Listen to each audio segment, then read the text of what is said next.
ನಮಸ್ಕಾರ ಮೇಡಮ್. ನೀವೇನು ಕೆಲಸ ಮಾಡ್ಕೊಂಡಿರೋದು?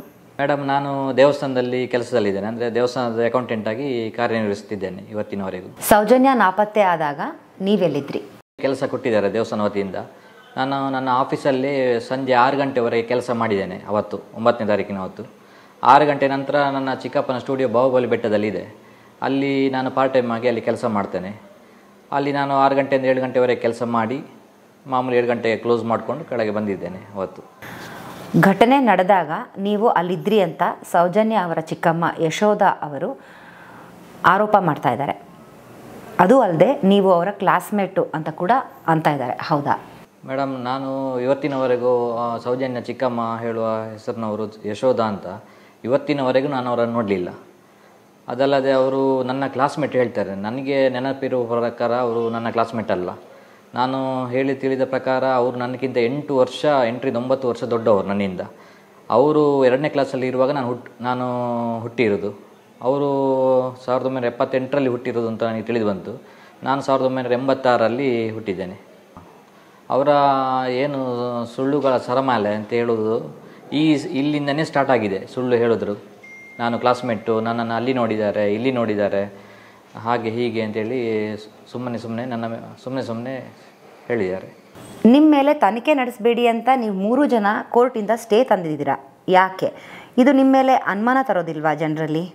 ಆ ಸಮಯದಲ್ಲಿ ನಾವು ತನಿಖೆಯಲ್ಲಿದ್ದ CID ಮತ್ತು CBI ಅವರ ಏನು ವೈಜ್ಞಾನಿಕ ವಿಧಿವಿಧಾನಗಳು ಉಂಟು ತನಿಖೆಯಲ್ಲಿ, ಅದನ್ನೆಲ್ಲ ನಾವು ಆವಾಗಲೇ ಒಳಪಟ್ಟಿದ್ದೇವೆ. ಇಷ್ಟೆಲ್ಲ ತನಿಖೆ ಆದರೂ ಸಹ ಅವರು ನಂತರ 1.5 ವರ್ಷ ಬಿಟ್ಟು ನಂತರ ಹೈಕೋರ್ಟ್ ಯಾವುದು CBI ಕೋರ್ಟಿಗೆ ಒಂದು ಅಪೀಲ್ ಹೋಗ್ತಾರೆ. ಅವರು ಸೌಜನ್ಯ ತಂದೆಯವರು ಇವರನ್ನು ಸಹ ಆರೋಪಿ ಮಾಡಬೇಕು ಅಂತೇಳಿ ಅಪೀಲ್ ಹೋಗ್ತಾರೆ.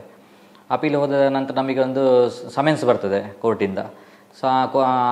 ಕೋರ್ಟಿನ ಸಮನ್ಸನ್ನು ನೋಡಿ ನಮಗೆ ಶಾಕ್ ಆಗ್ತದೆ. ನಾವು ಇಷ್ಟೆಲ್ಲ COD CBIಯಲ್ಲಿ enquiry, brain map, polygraph test ಎಲ್ಲ ಆಗಿ ಸಹ ನಮಗೆ ನ್ಯೂಸ್ ನೋಡಿ ತುಂಬ ಬೇಜಾರಾಯಿತು. ನಾವು ಹೈಕೋರ್ಟಲ್ಲಿ ಚಾಲೆಂಜ್ ಆಗಿ ತಗೊಂಡೆವು ಅದನ್ನು. ಹೈಕೋರ್ಟಲ್ಲಿ ನಮ್ಮ ಲಾಯರ್ ವಾದ ಮಂಡಿಸಿದರು. ಹೈಕೋರ್ಟಲ್ಲಿ ನಾವು ಏನೆಲ್ಲ CBI ಅವರು ಎಂಕ್ವೈರಿ ಮಾಡಿದ್ದಾರೆ ಅದನ್ನೆಲ್ಲ ಕೂಲಂಕುಷವಾಗಿ ವಿಚಾರಣೆ ಮಾಡಿ ನಂತರ ಹೈಕೋರ್ಟ್ ಅದನ್ನು ನಮ್ಮ ಪರವಾಗಿ ಆದೇಶ ಮಾಡಿತು ನಮ್ಮ ಪರವಾಗಿ. ಈ ಆರೋಪಗಳೆಲ್ಲ ಕೇಳಿಬಂದ ಮೇಲೆ ನಿಮ್ಮ ಮನೆಯವರ ಪ್ರತಿಕ್ರಿಯೆ ಹೇಗಿತ್ತು ಮತ್ತು ಯಾವ ರೀತಿ ನಿಮ್ಮ ಜೊತೆ ನಿಂತರು? ಮೇಡಮ್, ಈ ವಿಷಯ ಕೇಳಿ ನಮಗೆ ಮನೆಯವರಿಗೂ ಮತ್ತು ನಮಗೆ ತುಂಬ ಶಾಕ್ ಆಯಿತು. ಮನೆಯವರು ತುಂಬ ಬೇಜಾರಲ್ಲಿದ್ದರು. ಎಲ್ಲಿಯವರೆಗೆ ಅಂದರೆ ನಾನೇ ಅವರಿಗೆ ಧೈರ್ಯ ಕೊಡುವಲ್ಲಿವರೆಗೆ ಮುಟ್ಟಿದ್ದೇನೆ. ನಾನೇ ಅಷ್ಟು ಬೇಸರದಲ್ಲಿದ್ದರು. 2 ತಿಂಗಳು ಎಲ್ಲಿ ಫಂಕ್ಷನಿಗೆ ಅಥವಾ ಎಲ್ಲಿ ಮನೆ ಬಿಟ್ಟು ಹೋಗ್ತಿರಲಿಲ್ಲ. ಮನೆಯ ಪರಿಸ್ಥಿತಿ ಆ ಥರ ದುಃಖಕರವಾಗಿತ್ತು. ಇವತ್ತಿನವರೆಗೂ ನಾವು ಯಾವುದೇ ನಮ್ಮ ಫ್ಯಾಮಿಲಿ ಫಂಕ್ಷನ್ ಆಗಿರ್ಬೋದು, ಫ್ರೆಂಡ್ಸ್ನ ಮದುವೆಗಳಿಗೆ, ಹೆಚ್ಚು ಸಭೆ ಸಮಾರಂಭಗಳಿಗೆ ಹೋಗುವುದನ್ನೇ ನಾವು ಕಮ್ಮಿ ಮಾಡಿದ್ದೇವೆ. ಹೋಗುವುದೇ ಇಲ್ಲ. ಮುಜುಗರ ಆಗ್ತದೆ. ಅಲ್ಲಿ ನಮ್ಮನ್ನು ನೋಡುವವರು ಒಂಥರ ನೋಡ್ತಾರೆ. ನಾವು ಮಾಡದ ಅಪರಾಧಕ್ಕೆ ನಾವು ತುಂಬ ಬೇಜಾರು ಅನುಭವಿಸ್ತಾ ಇದ್ದೇವೆ. ಇವತ್ತಿನವರೆಗೂ ನಾವು ಬೇಜಾರಲ್ಲಿದ್ದೇವೆ. 12 ವರ್ಷದಿಂದ ಈ ಆರೋಪವನ್ನು ಹೊತ್ಕೊಂಡು ಓಡಾಡ್ತಿರೋ ನೀವು ಯಾವ ರೀತಿ ಜನರಿಗಾಗಲಿ ಸಮಾಜಕ್ಕಾಗಲಿ ಉತ್ತರ ಕೊಡ್ತಾ ಇದ್ದೀರಾ? ನಾನು ಸುಮಾರು 10 ವರ್ಷದಲ್ಲಿ ಸಭೆ ಸಮಾರಂಭ ಅಥವಾ ಎಲ್ಲಾರು ಹೋದಲ್ಲಿ ನನ್ನನ್ನು ಜನಗಳು ನೋಡುವ ದೃಷ್ಟಿಕೋನ ಒಂಥರ ಕೈ ತೋರಿಸಿ ಮಾತಾಡೋದು, ಇವನೇ ಸೌಜನ್ಯ ರೇಪಿಸ್ಟ್ ಅಂತ ಹೇಳಿ ಮಾತಾಡೋದು, ಅಂಥದ್ದೆಲ್ಲ ನನ್ನ ಗಮನಕ್ಕೆ ಬಂದು ತುಂಬ ಬೇಜಾರಾಗಿದೆ. ಆ ಫಂಕ್ಷನಿಂದನೇ ಹೊರಟು ಹೋಗಿದ್ದೇನೆ ತುಂಬ ಸಲ. ಕೆಲವು ಫಂಕ್ಷನಲ್ಲಿ ಇಂಥ ಸುಳ್ಳು ಆರೋಪ ಯಾರಿಗೂ ಯಾರು ಶತ್ರು ಇದ್ದಾರೆ ಅವರಿಗೂ ಬರಬಾರ್ದು. ನಾನು ಅದೊಂದು ದೇವರಲ್ಲಿ ಕೇಳ್ಕೊಳ್ತೇನೆ. ಅದರ ನೋವು ನಮಗೆ ಮಾತ್ರ ಗೊತ್ತು. ಈ ಘಟನೆ ನಿಮ್ಮ ಮಕ್ಕಳ ಮೇಲೆ ಯಾವ ರೀತಿ ಪ್ರಭಾವ ಬೀರ್ತಿದೆ? ಇದರ ಕುರಿತು ನಿಮ್ಮನ್ನು ಯಾವತ್ತೂ ಪ್ರಶ್ನೆ ಮಾಡಲೇ ಇಲ್ವಾ? ಅಪ್ಪ ಏನಿದೆಲ್ಲ ಅಂತೆಲ್ಲ ಕೇಳಿದಾಗ ಏನು ಉತ್ತರ ಕೊಡ್ತೀರಾ? ಈಗಾಗಲೇ ನನ್ನ ಮಕ್ಕಳು ತುಂಬ ಸಣ್ಣವರು. ಮುಂದೊಂದು ದಿನ ಅವರು ಕೇಳುವ ಸಮಯದಲ್ಲಿ ಜಗತ್ತಿಗೆ ಸತ್ಯ ಗೊತ್ತಾಗಿರ್ತದೆ. ಇವ್ರದ್ದು ಏನು ನಾಟಕ ಇದೆ, ಇದರ ಹಿಂದೆ ಏನು ಷಡ್ಯಂತ್ರ ಇದೆ, ಇವರ ಪಿತೂರಿ ಏನು, ಎಲ್ಲ ಜಗಜ್ಜಾಹಿರ ಎಲ್ಲರಿಗೂ ಗೊತ್ತಾಗಲಿಕ್ಕಿದೆ. ಹಾಗಾಗಿ ಆ ಸಂದರ್ಭ ನನಗೆ ಬರಲಿಕ್ಕಿಲ್ಲ ಅಂತ ಅಂದ್ಕೊಂಡಿದ್ದೇನೆ. ನಿಮ್ಮ 3 ಜನರ ಮೇಲೆಯೇ ನೇರವಾಗಿ ಆರೋಪ ಮಾಡಲಿಕ್ಕೆ ಏನಾದರೂ ಕಾರಣ ಇದೆಯಾ? ಅಥವಾ ವೈಯಕ್ತಿಕ ದ್ವೇಷ ಏನಾದರೂ ಇದೆಯಾ? ಅಥವಾ ಸಮುದಾಯದ ಟಾರ್ಗೆಟಾ?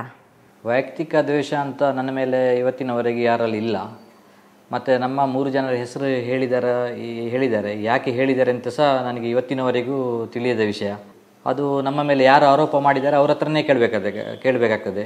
ಉತ್ತರ ಅವ್ರ ಹತ್ರನೇ ಇದೆ, ಯಾಕೆ ಮಾಡಿದ್ದಾರೆ ಅಂತೇಳಿ. ಇಲ್ಲಿ ನಮ್ಮನ್ನು ಜೈನ ಸಮುದಾಯದವರು ಅಂತ ಹೇಳಿ ಟಾರ್ಗೆಟ್ ಮಾಡಿದರೆ ಅಂತ ನನಗೆ ಅನಿಸ್ತಾ ಇಲ್ಲ. ಯಾಕೆಂದರೆ ಧರ್ಮಸ್ಥಳದಲ್ಲಿ ಎಲ್ಲರೂ ಮಂಜುಸ್ವಾಮಿಯ ಭಕ್ತರಾಗಿ ನಾವಿಲ್ಲಿ ಜೀವನ ನಡೆಸ್ತಿದ್ದೇವೆ. ಇಲ್ಲಿ ಹಿಂದೂ ಜೈನರೆಲ್ಲರೂ ಒಂದಾಗಿ ಜೀವನ ನಡೆಸ್ತಿದ್ದೇವೆ. ಸಂತೋಷ್ ರಾವ್ ಅವರನ್ನು ನೋಡಿದ ಕೂಡಲೇ ಇವನೇ ಕಳ್ಳ ಅಂತ ನೀವೇ ತೀರ್ಮಾನ ಮಾಡಿಬಿಡ್ತೀರಾ? ಅವನ ವೇಷಭೂಷಣದಿಂದ ಒಬ್ಬ ಕಳ್ಳ ಅಂತ ನೀವೇ ತೀರ್ಮಾನಿಸಬಹುದಾ? ನಾನು ಮಾಮೂಲಿಯಾಗಿ ಬಾಹುಬಲಿ ಬೆಟ್ಟದಲ್ಲಿ ಸಂಜೆ 7 ಗಂಟೆ ಹೊತ್ತಿಗೆ ಬೀಗ ಹಾಕಿ ಬರ್ತಾ ಇರುವಾಗ ಅಂದು ಅಲ್ಲಿ ಕತ್ತಲೆ ಜಾಗದಲ್ಲಿ ಒಬ್ಬ ಅನುಮಾನಾಸ್ಪದದಲ್ಲಿ ಕೂತಿದ್ದ, ಕತ್ತಲೆ ಜಾಗದಲ್ಲಿ. ಅವನನ್ನು ಹೋಗಿ ಮಾತಾಡಿಸ್ಲಿಕ್ಕೆ ನಮ್ಮ ಜೊತೆಗಾರರು ಹೋದರು, ಯಾಕೆ ಇಲ್ಲಿ ಕೂತಿದ್ದು ಏನು ಅಂತ. ಆಗ ಅವರು ಹೇಳಿದ, ಮೇಲ್ಗಡೆಯಿಂದ ಬರಲಿಕ್ಕಿದ್ದಾರೆ, ನಮ್ಮ ಪೈಕಿ ಬರಲಿಕ್ಕಿದ್ದಾರೆ ಇಬ್ಬರು ಅಂತ ಹೇಳಿದ. ಅವರು ಹೇಳಿದರು, ಯಾರು ಇಲ್ಲ, ನಾವೇ ಲಾಸ್ಟ್ ಬಂದದ್ದು ಅಂತ ಹೇಳಿದೆವು. ಇಲ್ಲಿ ಕೂತ್ಕೊಳ್ಳುವಾಗಿಲ್ಲ, ಅಲ್ಲಿ ವ್ಯವಸ್ಥೆ ಮಾಡ್ತೇನೆ ನಿನಗೆ, ಅಲ್ಲಿ ಕೆಳಗೆ ಹೋಗು, ಇಲ್ಲಿ ಮರಲಿಕ್ಕೆ ಜಾಗ ಇಲ್ಲ ಅಂತ ಹೇಳಿದೆವು. ನಂತರ ಅವನು ಅಲ್ಲಿಂದ ಎದ್ದು ಬರಬೇಕಾದ್ರೆ ನಾವು ಬರೋದು ಕಾಣೋದಿಲ್ಲ, ಅವನು ಮತ್ತು ಒಂಥರ ಗಡಿಬಿಡಿ ಮಾಡ್ತಾ ಇದ್ದಾನೆ ಅಲ್ಲಿ.